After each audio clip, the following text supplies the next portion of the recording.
निकालावरून आज सभागृहात अजित पवार आणि जयंत पाटील यांच्यात सवाल जवाब रंगला। मार्कडवाडीचं राजकारण न करता अजित पवारांनी विरोधकांना चिंतन करण्याचा सल्ला दिलाय। पाहूया की सभागृहामध्ये संख्या जर बघितली, अध्यक्ष महोदय 62 ला म्हणतात की 222 समोर सत्ताधारी पक्षाचे होते आणि बाकीचे विरोधी पक्षाचे होते। महाराष्ट्राच्या इतिहासामध्ये पहिल्यांदा 288 जागा निवडून देत असताना 237 आमदार महायुतीचे निवडून आले। 237 अनेकांच्या लाटा आल्या, अनेकांच्या लाटा गेल्या, परंतु इतकं निर्विवादपणे बहुमत कुणालाही मिळालेलं नव्हतं। अरे बांध्य करा, आता कुठेतरी डोळे उघडा। लोकही म्हणतील की काय चाललंय यांचं, किती दिवस रडीचा डाव खेळणार आहे। दादांनी भाषण केलं, आमचं काही तुम्हाला चॅलेंज नाही, तुमची संख्याच जास्त आहे, तुम्ही 230 वर आलेला। तुम्ही तिघांनी एवढं मोठं मन केलं पाहिजे की 237 आपल्या बाजूने तसं न समता 288 जणांचं हे सभागृह आहे।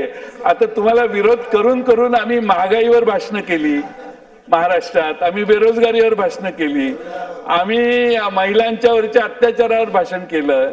संविधान माझं जास्त जोर नव्हता त्यावर, पण जे जे मुद्दे आम्ही सभागृहात महाराष्ट्रातल्या जनतेमध्ये मांडले त्या जनतेने त्यानंतर निर्णय दिलेला आहे। त्यामुळे आता चांगलं सरकार तुम्ही चालवाल अशी अपेक्षा आहे। दरम्यान नवनिर्वाचित आमदार रोहित पाटील यांनी नव्या सरकारला शुभेच्छा देताना नेमकं काय म्हटलं पाहूया। आदरणीय फडणवीस साहेबांचं सुद्धा मी मनापासून अभिनंदन करतो। फडणवीस साहेब, संत तुकारामांच्या वाणीतून एक अभंग आलेला आहे की अमृताहुनी गोड तुझे नामदेवा। आता संतांच्या वाणीतून सुद्धा आपलं नाव इतक्या गोड पद्धतीने घेतले गेलेलं आहे। त्यामुळे पुढच्या काळामध्ये काम करत असताना तुम्ही विरोधी पक्षाला गोड पद्धतीची वागणूकच द्याल अशी विनंती सुद्धा मी आज या ठिकाणी आपल्याला करतो। आणि फडणवीस साहेब, अमृताहुनी गोड मी मुद्दामच म्हणलं कारण पुराणामध्ये सुद्धा अमृताला एक वेगळं महत्व होतं।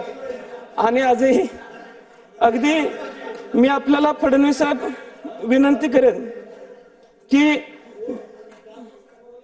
विरोधी पक्षाला सुद्धा आपण सहकार्य कराल।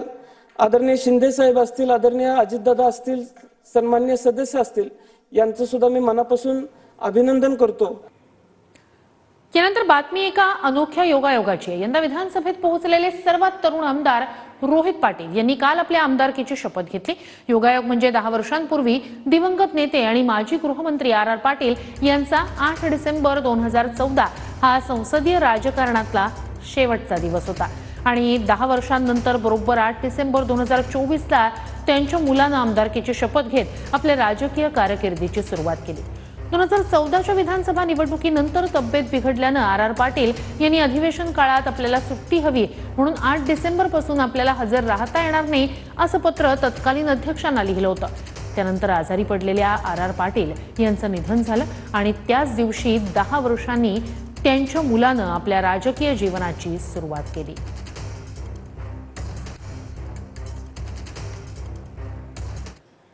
दरम्यान उपमुख्यमंत्री एकनाथ शिंदे यांनी काँग्रेसला डिवचताना अनेक दिग्गज पराभूत झाल्याचे दाखले दिले आणि त्यावेळी नाना पटोले यांनी नेमकं काय उत्तर दिलेलं आहे पाहूया। कर नहीं त्याला डर, त्याला नहीं डर, कर नहीं त्याला नहीं डर, उसका नाम राहुल नार्वेकर।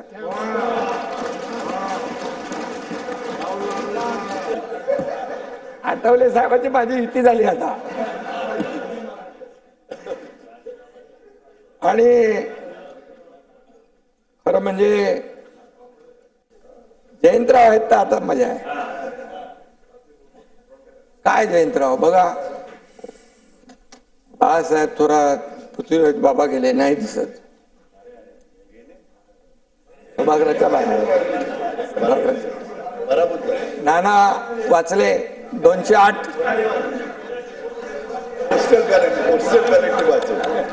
पण मला मिळालेल्या 208 मताधिक्याच्या बद्दलची टिंगल या ठिकाणी उडवली गेली। अध्यक्ष महाराज, खरं तर इथं निवडून आलेलाच माणूस येऊ शकतो, तो किती मतांनी आला त्याची गिनती नाही, ते सुरुवातीलाच आकडेवारी असतात। मी पण विदर्भात सगळ्यात हायस्ट मतांनी मी आणि देवेंद्रजी आम्ही जेव्हा पहिल्यांदा 99 इथं आलो 2004 मध्ये सगळ्यात हायस्ट मतांनी आलो होतो। दुसऱ्या त्याच्यानंतर झालेल्या निवडणूक मी त्याच्या सगळ्यात जास्त हाश मताने आलो. तर काही इथं फार बक्षीस काही मिळतं असं काही त्याच्यामध्ये काही चर्चेचा विषय होऊ शकत नाही. लोकांनी मतदान केलेलं आहे आणि त्या मतदानाच्या आधारावरच या सभागृहात मी आलेलो आणि म्हणून त्याबद्दलची टिंगल या ठिकाणी केली जाते अध्यक्षमध्ये. त्यानिमित्तानं जनतेच्या मताधिक्यावरच या ठिकाणी हास्यकल्लोळ करायचं असेल अध्यक्ष महाराज तर हे काही बरोबर नाही.